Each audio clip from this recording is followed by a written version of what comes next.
Banyaklah sekarang ini ketika momentum mau kurban ini banyak flyer-flyer berterbangan tentang bagaimana ada redaksi-redaksi akhirat di redaksi-redaksi kesyurgaan yang dalam tanda kutip mengajak orang untuk berkurban dengan harga-harga tertentu. Oke, pertama ya saya ingin bahas dari kajian etis dan tidak etis dulu sebelum ngomongin yang lain-lain. Saya ke A dulu, tentang bagaimana sebetulnya bukan cuma DKM yang menyelenggarakan tentang program kurban ini, tapi juga lembaga-lembaga kemanusiaan yang lain seperti kayak lembaga-lembaga yang gerakan-gerakan dakwah juga gitu, Ustaz. Gerakan hijrahan juga mereka akhirnya jadi suudon teh iya mah dagang daging ya. Memperkaya diri sendiri. Khususon kenapa ada suuzon nih sigana ieu batina badag. Saya sempat lihat di media nasional tentang bagaimana ada SPG kurban yang si teteh-tetehnya teh cara rantik. Jadi cara rantiknya dalam artian cara reaksi gitu, Ustaz. Mana kayak topi koboi gitu, Ustaz. Jadi bener-bener koboi lah gitu si SPG-nya. Sampai di SPG kan khususnya untuk jualan sapi limosin. Saya juga nggak ngerti itu sapi limosin seperti apa. Nah, dalam konteks keetisan dalam ranah perbisnisan hewan kurban nih, baik dari DKM ataupun dari lembaga-lembaga lain, itu menurut pandangan Anda seperti apa? Kalau misalkan berbicara etis tidak etis, kita kembalikan lagi ke syariat-syariatnya tentunya. Syariat-syariat, makanya kan tadi kata Al-Ustadz, apabila ada perselisihan atau sesuatu di antara kalian, maka kembalikanlah kepada Allah dan Rasul. Nah, diperkuat dengan kias. Hadis yang datangnya dari Mu'adz bin Jabal, ketika dia datang ke Yaman, ditanya, diinterview dulu lah, kalau misalkan bahasa sekarang kok dengan apa engkau akan berhukum bla bla bla bla sampai dengan selesai. Menurut saya sih, tentunya mereka pun ada hujah pada saat mereka ini berbicara tentang flyer-flyer yang ada di flyer-flyer yang ada di jalan, berbicara yang ada di jalanan. Kondisinya kalau misalkan memang dulu sebelum ada si corona ini kan, pandemi ini, memang dianjurkan apabila ada yang berkurban itu bukan bicara etis atau tidak etis, dianjurkan itu di masyarakat sekitarnya dulu sebelum ke tempat yang lain gitu kan. Karena memang kita secara pemerataan penduduk dari segi kesejahteraan kita bisa lihat sendirilah gitu kan. Makanya para ulama tuh menganjurkan pada saat berkurban itu di tempatnya sendiri dulu gitu kan.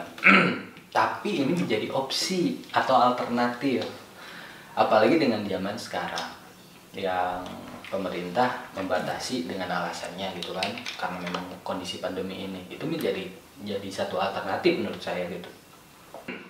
Maksudnya gini, balik lagi ke poin yang tadi, flyer-flyer yang ada di pinggir jalan atau yayasan-yayasan atau pesantren-pesantren yang membuka pendonasi gitu untuk berkurban, itu bisa menjadi alternatif di zaman sekarang, di kondisi sekarang. Balik lagi ke DKM-nya, kalau misalkan memang DKM-nya memandang ibadah kurban itu hanya sebatas event tahunan, pada saat pemerintah memberlakukan aturan seperti ini akan biar. Kita akui banyak tempat-tempat di luar sana yang di saat pemerintahnya memberlakukan aturan seperti mereka tidak mencari opsi lain, tidak memberikan ruang kepada jamaahnya, katakan jamaahnya atau masyarakat yang ada di sekitarnya yang diwadahi oleh DKM itu. Kalau misalkan mau berkurban, yuk kita berkurban di sini yuk.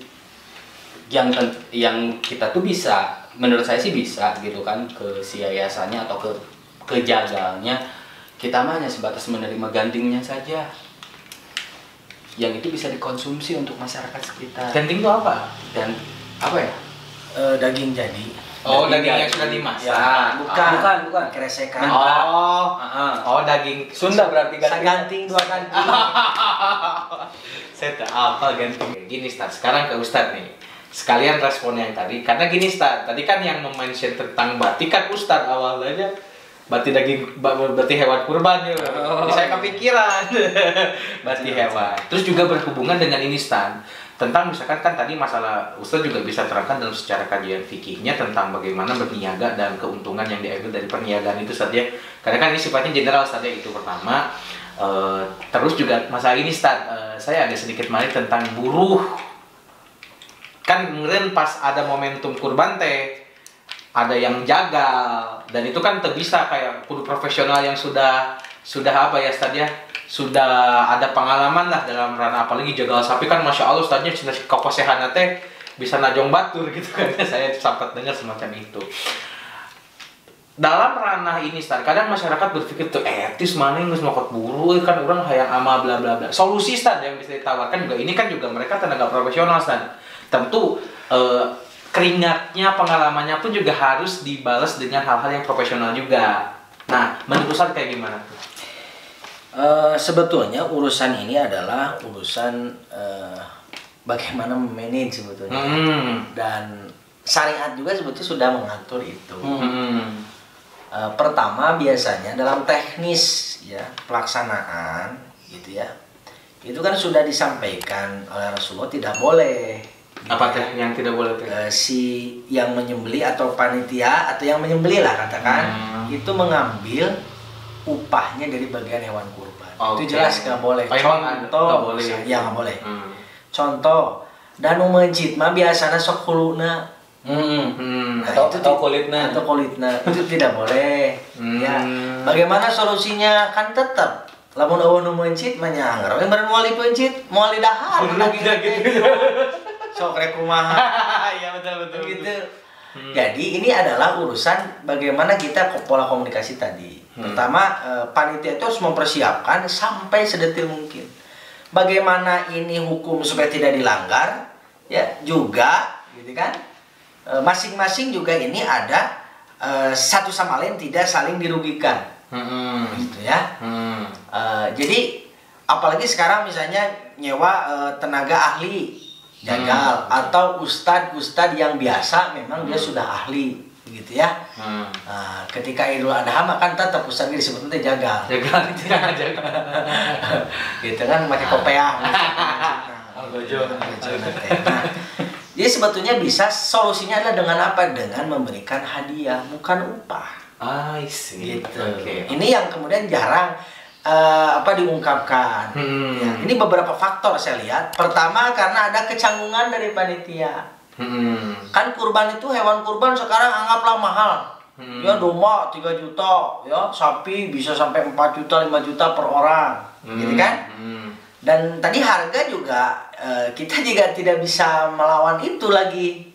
Karena ini kan kalau berbicara ya bagusnya tadi kalau kita punya dombanya, punya sapinya, ngukut sendiri 1 tahun nggak dicorangan, gitu kan?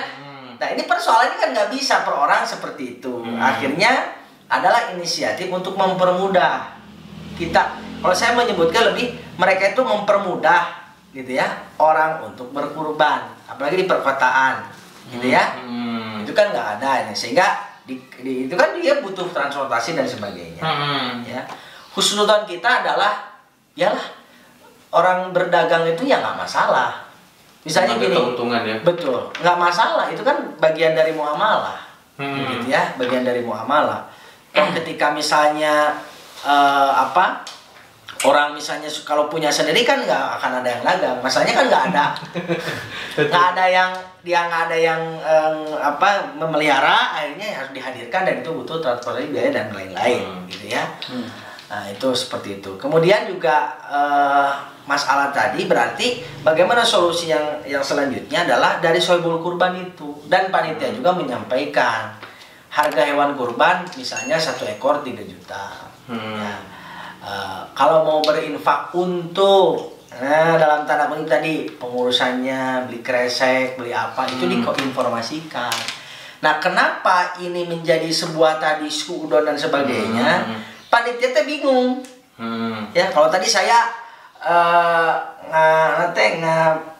menyindir masalah sohibul kurban, mengucitkan unggul. Sekarang juga kita harus fair melihat dari bagaimana si panitia ini. Betul. Gitu kan? Sudut pandang. Panitia bingung. Sekarang dia beli nih. 3 juta. Ya udah beli. Gitu kan? Oke. Terus dibawa Kan yang kurban mah nggak tahu apa-apa, apalagi yang kolektif. Pokoknya urusan panitia, bawa sebagainya. Sedangkan itu juga harus memakai biaya lagi dan sebagainya. Terus dia dipotong dan sebagainya, ada peralatan pisau-pisau dan sebagainya. Nah itu juga kemudian menjadi problem. Nah maka dari itu dikomunikasikanlah itu, diinformasikan saja ke Sohibul Kurban bahwa ini belum termasuk ongkir dan lain-lain. Setuju. Itu kan lebih real dan lebih halal. Kan prinsipnya antarodin ya, saling ridho dan saling terbuka. Ya, nggak usah kita misalnya nyelenap misalnya gitu ya. nyelenap Nyelenap sembunyi gitu kan. Gitu untuk harga 3 juta nih, yang 2 juta. Apa bagaimana jadi pegang? Gitu ya. Jadi ini kecewa yang kurban lagi 2 juta karena saya 3 juta. Nah itu kebingungan. Juga yang kurban juga itu harus peka. Oh iya betul. Kalau kita misalnya kurban 3 juta, kasih ke panitia tuh 100.000, Pak panitia ini buat kresek, Pak panitia ini buat beli terombong, Pak panitia ini buat, ya itu begitu.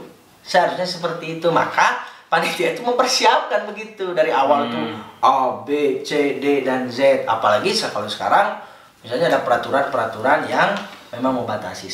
Yang saya tahu adalah bukan melarang. Ya, pemerintah tidak melarang lah. Kita tidak suudon ke arah sana, tapi membatasi. Dan itu pun harus terkomunikasikan. Kuncinya lama tidak komunikasi. Kalaupun harus ada izin ya kita prosedur bagaimana. Kan itu tidak setiap zona. Seperti Jumatan juga kan itu tidak setiap zona yang saya tahu. Itu mau zona hidung, ya zona merah itu baru gitu. Tapi kalau misalnya masih ini sok, yang penting prokes jalankan dan sebagainya, itu harus dikomunikasi. Oke. Sehingga temulah kedua keinginan tersebut, tidak saling menzalimi dan juga tidak saling menghakimi. Masya Allah, luar biasa Ustaz. Jadi memang intinya sih ini antara Sohibul Kurban atau panitia penyelenggara, ini komunikasi yang harus diperkuat. Ya betul. Dan tukang jaga, tukang hewan kurban dan tukang jaga, gitu. Betul. Jadi semua pihak, karena ini adalah ibadah. Betul, setuju. Komunikasinya kan kudu bagus gitu kan. Kita mau khusyuk gimana? Kalau ini dianggap ibadah, sholat harus khusyuk, kan? Zikir harus khusyuk, baca Quran harus khusyuk. Ini juga ibadah, harus khusyuk dong. Masa ketika kurban kita jadi jadi cekcok masalah daging lah, masalah markup harga lah, masalah ini harus khusyuk kan, di mana khidmahnya di situ. Itu komunikasi yang baik. Beres lah. Kalau tabayun mah masing-masing dikomunikasikan nggak ada masalah. Betul, setuju karena luar biasa ya. Jadi memang tadi 2 poin yang memang sekarang tuh gara-gara aspek kultur, aspek budaya yang memang ditambret gitu ya, istilahnya dihajar gitu ya. Pertama, ketidakpekaannya Sohibul Kurban. Saya setuju Ustaz. Masalah ketidakpekaannya tentang nyongkos atulah, nyongkos 3 juta atunya eta mah amawe kan, padahal juga kan yang mencit juga capek, yang nyayat gitu juga capek, yang nyisit juga capek. Begitu juga dengan panitia penyelenggara. Komunikasikan kalau ada misalkan anggaran tambahan Ustaznya lain seselewengan jual nyokot gitu Ustaz. Masya Allah ya. Mantap merah. Sebelum saya closing, saya ingin juga ada minta nih dari Ustaz dan juga Ustaz Denda closing statement, harapan besar untuk umat dalam momentum kurban di Zulhijjah kali ini seperti apa? Dari Ustaz dulu deh. Pertama, kita tingkatkan ukhuwah Islamiyah. Karena setiap syariat itu ada nilai ukhuwah. Ya, ada nilai persaudaraan. Gitu ya. Jangan sampai dengan berbeda pemahaman, berbeda madhab, berbeda keilmuan sehingga menjadi sebuah menghancurkan kepada ukhuwah. Jadi yang kedua, saya berharap bahwa momentum kurban hari ini bisa menyentuh 3 hal tadi, ya, 3 hal dari aspek ruhiyah, kemudian sosial dan sebagainya, begitu, sehingga kita akan bisa mendapatkan nilai ketakwaan. Intinya itu saja sih sebenarnya, ya. Kalau dari saya, terima kasih ya. Iya, Masya Allah. Kalau dari Adena, tuh kurban sekarang. Tetap taati aturan, prokes diterapkan, kita hargai pemerintah dengan aturan-aturannya untuk pada saat prosesi penyembelihan yang mungkin ada di berbagai tempat melakukan ibadah penyembelihan gitu. Yang kedua, fungsikan masjid yang mana secara kegiatan ibadah mungkin dibatasi, tapi secara agenda mungkin bisa dilakukan gitu kan, salah satunya dengan melakukan interaksi silaturahmi. Karena memang kalau misalkan masjid berfungsi dengan baik, insya Allah masalah-masalah yang sifatnya kultural yang tadi, yang bila ditinjau dari segi syariat itu jauh bahkan melenceng gitu kan dari hakikat kurban itu sendiri, itu bisa tercerahkan. Bahkan bukan hanya sebatas di ibadah kurban saja, di ibadah-ibadah lain pun saya rasa akan terpenuhi gitu kan secara hakikatnya gitu. Sehingga kalau misalkan memang masjid difungsikan dengan baik, insya Allah minimal di wilayah itu istilah baldatun thayyibatun warafun ghafur itu bukan hanya sebatas istilah, tapi bisa diaplikasikan baik secara timbulnya kecil dan insya Allah mudah-mudahan ke arah yang lebih besar tentunya. Karena memang kalau misalkan kita mengejar daripada hakikat-hakikat kurban, memang di sana bentuk penghambaan diri kita kepada Allah, jauhkan diri dari sifat mempersekutukan Allah, minimal dari diri kita untuk mengikis sifat ria atau misalkan mengikis daripada sifat kehewanan kita, sehingga kita bisa benar-benar menghambakan diri kepada Allah. Dan kita bisa diskusi panjang di lain tema. Iya, siap. Apa yang dimaksud manusia yang punya sifat hewan malah lebih hina daripada hewan ternak? Kalau Ustaz bisa nanti membedah gitu kan. Ini insya Allah Ustaz ya. Itu insya Allah. Soalnya memang kalau misalkan memang masjid tidak difungsikan dengan baik, atau misalkan manajemennya, manajerialnya tidak difungsikan dengan baik, itu kan jauh satu keniscayaan, jauh bisa diaplikasikan. Makanya saya berharap dengan kondisi seperti ini mudah-mudahan DKM ataupun jamaah-jamaahnya tidak diam, tidak pasrah begitu saja. Karena satu, ingat, Allah tidak melihat hasil, tapi Allah melihat ikhtiar. Mudah-mudahan dengan semangat kurban ini kita bisa berikhtiar, bisa berkurban untuk untuk menegakkan daripada syariat Allah. Masya Allah. Alhamdulillah. Terima kasih Ustadz Irfan dan Ustadz Denda udah ngobrol di Majelis Mikir Podcast ya. Ini juga untuk semua, saya tekankan kembali bahwa mudah-mudahan sih video ini dibuat untuk proses edukasi terhadap semua stadion, biar kita tidak ada lagi kesalahpahaman, nggak ada lagi suuzon antar sesama lah, intinya nggak ada lagi rasa buruk, ketamakan dan semuanya. Insya Allah mudah-mudahan kami berharap bahwa video ini dibuat supaya kita tuh lebih ikhlas dalam beribadah dan lebih khusyuk kalau kata Ustadz Irfan, karena kurban juga ibadah tadi, yang khusyuk kan bukan cuma harus sholat. Oke, kayak gitu ya teman-teman. Dan sedikit ya buat teman-teman semua, untuk Ustadz juga, Tauhid Community udah mau 1000 subscribers. Alhamdulillah. Udah mau itu sekitar 50-an lagi lah, 50 orang lagi. Nanti ada apa endorse. Bagi teman-teman, bantu kami untuk mencapai 1000 subscriber dengan subscribe channel Tauhid. Dan jika dipandang video ini bermanfaat, silahkan share sebanyak-banyaknya ke teman-teman kalian. Dan jika ada pertanyaan, boleh tuliskan di kolom komentar. Terima kasih banyak teman-teman semua udah mantengin Majelis Mikir. Saya Abdul Matin Muhammad pamit. Assalamualaikum warahmatullahi wabarakatuh.